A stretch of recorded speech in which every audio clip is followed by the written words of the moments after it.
Mula sa direktor na ang pangunahing qualification ni Voltes 5 ay ang legacy name niya. Inihahatid ang isang live-action adaptation ng cartoon. Ngayon, isa na muling cartoon. With may konting kuha rin ng live-action in between. Voltes 5 Legacy. Noong mga may sungay na nilalang ay nagpadala ng Oreos para atakihin ang ilang tourist attractions around the world maliban sa Pilipinas. Etong 5 sundalo ay may training maging last line of defense laban sa armada na walang kinalaman sa kanilang training maliban sa flight simulator, only na mag-bolt in kaagad sa gigantic robot laban sa ilang beast fighters para sapakin at headbutt sa mukha.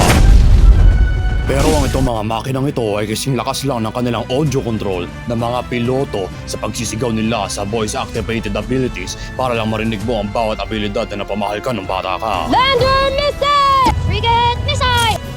Panzer Moko! Aerial bomb, away! Laser sword!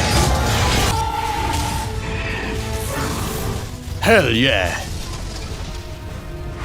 Kilalanin si Steve Armstrong, ang leader at ang panganay ng Armstrong Brothers at isa lang naman siyang gago. Yes, fire! Baliw ka ba? Paano tinamaan ako na hindi patay ako? Ah! Aray! Aray! Ang pangalawa sa kapatid na si Big Bird na expert sa hand-to-hand combat pero nanatili pa rin matabang stereotype. Dito yan eh! Nagugutom tuloy ako! Lagi ka namang gutong huli. Si Little John, ang paslit na masyadong matalino para sa edad niya, gumawa ng isang robot pero masyadong bobo makonekta na impostor ang kanyang tinataratong tatay. Si Mark Gordon, ang lone wolf sa team at ewan ko kung ba't doon siya na-specify dahil ba kinain ng wolves yung nanay niya?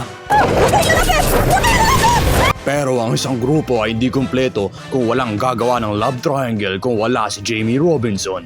Dahil ang paglalagay ng dynamic events sa existing story material ay bonus na matawag na adaptation. Sayang naman kung copy-paste, di ba? Humanda sa Beast Fighter sa pagsalakay kay Voltes 5 na nagsama-sama sa B-formation ng jets with sa isang sobrang gandang detailed CGI na bolt-in sequence na palagi nilang nare-recycle dahil mahirap i-replicate with variety ang isang eksena sa 16 na linggo pero papanorin mo pa rin dahil sa ang ganda tignan, di ba? Pamumunuan mula sa alaga ni Prinsipe Zardos ang mga taga-buzang mananakop na may cliche na plano sakupin ng daigdig. Ay hindi, Pilipinas. Pilipinas lang. Pilipinas pa ba to?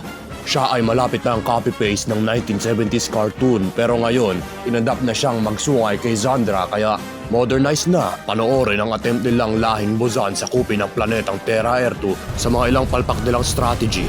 Mas ikabubuti rin kung magmumol sila, di ba? Ba't naman hindi? Starring Steve Armstrong Puping, Debbie Bomber. Wala ko kung pakialam. Hindi natin makita. Huwag tayo mamatay. Total fake naman yung puntod ng nanay nyo. Ikalimang baraha, Dr. Sit and Stand. Stop! The Four Stooges, Autotune 1, Atom Araulio. Be advised, Hunter Carla Drone inbound. Vice Ganda, Voltes 5 Audiences Legacy. Kung hindi ka man pinadama nito ng excitement ng inyong pagkaisip bata ay patay ka na siguro o baka ikaw si Rendon.